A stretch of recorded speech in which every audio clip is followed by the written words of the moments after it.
안녕하십니까. 자, 저는 S1 사회탐구학원의 생활과 윤리, 윤리와 사상을 담당하고 있는 S1 학원의 윤리과 팀장 고태훈이라고 합니다. 반갑습니다. 제가 여러분들한테 오늘 그 생활과 윤리라는 과목에 대해서 그 생활과 윤리라는 과목이 도대체 뭔지, 이 과목의 정체성은 무엇이며 이 과목에서 여러분들이 안정적으로 1등급을 맞기 위해서는 어떤 방법으로 공부를 해야 되는가라는 거를 전체적으로 안내를 해드리겠습니다. 자, 먼저 제 소개를 좀 드리면 저는 현재 그 메가스터디 재수 정규반에서 수업을 하고 있고 그리고 여기 대치 S1 사회탐구학원의 윤리과 팀장, 그리고 이 평촌 S1 사회탐구학원의 윤리과 팀장을 맡고 있습니다. 그리고 작년 기준 그 재수생 강의 평가가 5점 만점 기준에 4.99를 달성한 우수 강사라는 점을 말씀드립니다. 자, 이 생활과 윤리라는 과목은 일단 기존의 그 윤리 과목이 생활과 윤리와 윤리와 사상이라는 과목으로 분화가 된 과목이고, 그리고 이 생활과 윤리가 일상생활과 연관된 친숙한 주제들이 많습니다.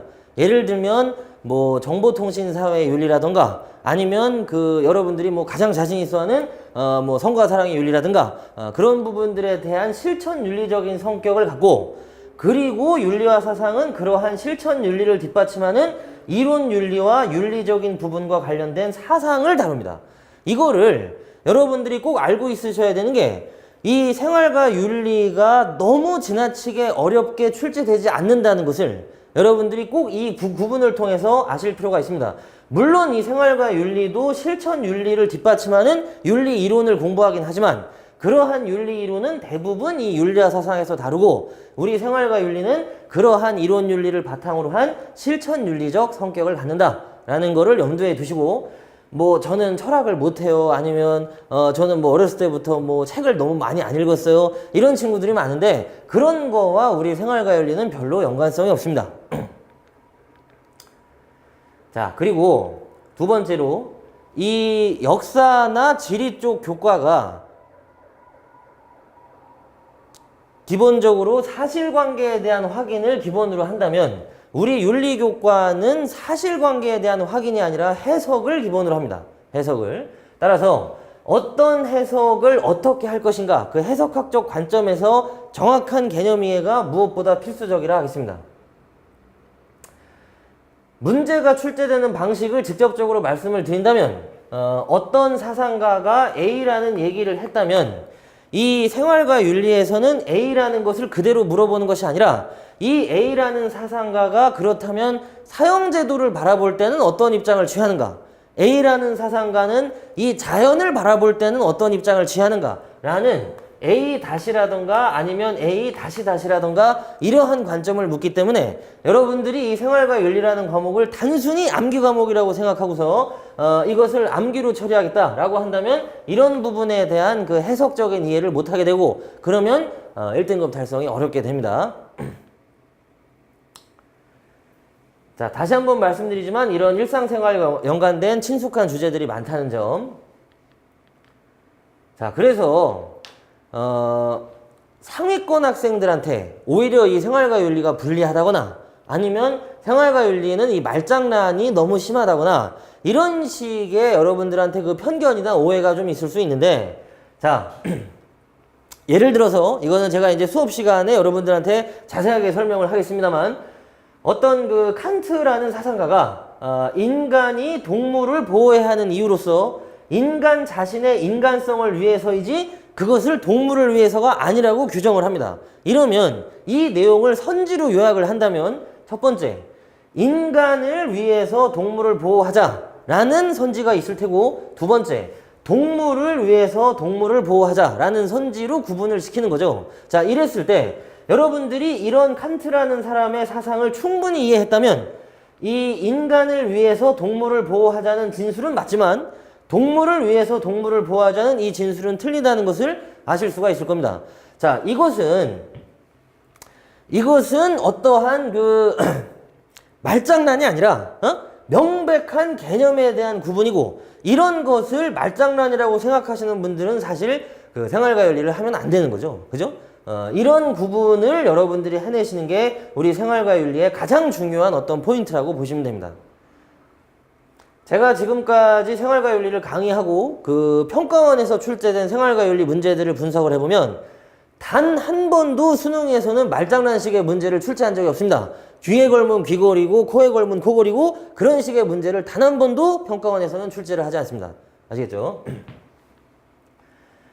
자, 그 다음에 2016 수능의 정답률이 낮은 순위의 주제들이 이렇습니다. 자, 한번 쭉 볼게요. 첫 번째가 죽음과 윤리, 환경윤리, 법적 정의와 처벌, 해외 원조, 그리고 그 개인윤리와 사회윤리라는 니부어라는 사상가를 바탕으로 하는 주제들이 쭉 출제가 되고, 두 번째, 2017 수능을 보시면 정답률 낮은 순위의 주제들이 또 이렇습니다. 시민 불복종, 분배적 정의, 환경윤리, 니부어, 법적 정의와 처벌. 그리고 그 2018 수능의 정답률 낮은 순위의 주제들을 보면 분배적 정의, 환경윤리, 생명과학과윤리, 윤리이론, 해외원조 이렇습니다. 자, 눈치채신 분들도 있겠지만 지금 이것은 어떤 것을 의미하느냐. 여러분들 그 사회문화가 가장 어려운 문제가 표문제죠. 그죠? 그런 것처럼 우리 생활과 윤리도 등급 변별용 고난도 문제가 출제되는 부분과 그렇지 않은 부분이 정형화가 되어 있습니다. 그래서 그러한 주제들을 정리하자면 결국 요 정도의 주제고, 우리가 생활과 윤리를 공부한다는 그런 것은 결국 이러한 핵심 주제에 대해서 얼마나 깊이 있게 이해를 하고 이런 부분에 대해서 얼마나 반복적인 학습을 했느냐, 이런 거에 따라서 여러분들의 등급이 변별이 됩니다. 제가 아까 말씀드렸었던 그 생활과 윤리에 출제되는 친숙한 주제들 있죠. 성과 사랑의 윤리라든가 정보통신사회 윤리라든가 그런 부분에서는 문제가 출제가 되지만 그렇게 어렵게 출제가 될 수는 없다라는 거. 그런 부분을 이해하시고 여러분들이 생윤을 공부하신다라고 하는 것은 결국 이 부분에 대한 공부다라는 거를 명심해 주시면 감사하겠습니다.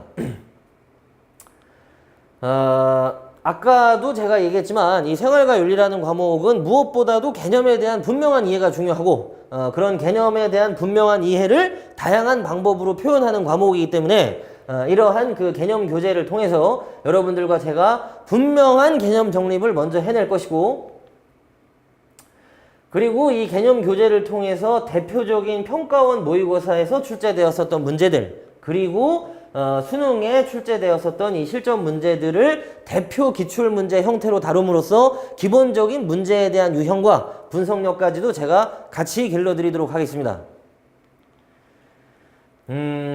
자, 이것은 제가 이제 그 작년에 마지막 파이널 기간에 여러분들한테 올해 수능이 이런 식으로 출제가 될 것이다 라고 해서 만들었던 그 모의고사의 일부고, 실제로 수능에 어떻게 출제가 되었는가를 제가 대비를 해드리는 그러한 화면인데, 이런 얘기를 제가 꼭 제 자랑을 하기 위해서 하는 건 아니고, 보시면 이 생활과 윤리라는 과목은 제가 아까도 말씀드렸지만 어렵게 출제되는 부분에서 문제가 어렵게 나오기 때문에 그 어렵게 나오는 부분이 어떻게 어렵게 출제가 되는가를 가장 정확하게 분석하고 있어야 됩니다. 그래서 평가원의 시각과 평가원의 언어로서 그러한 어려운 주제에 대한 문제를 만드는 것이 중요하지, 아무것도 아닌 주제들로 문제를 어렵게 만든다거나 아니면 교과서밖에 개념을 출제한다거나 이런 것은 전혀 의미가 없습니다.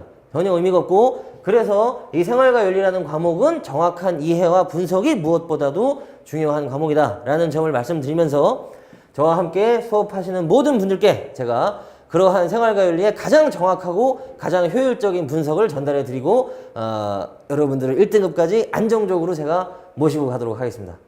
감사합니다.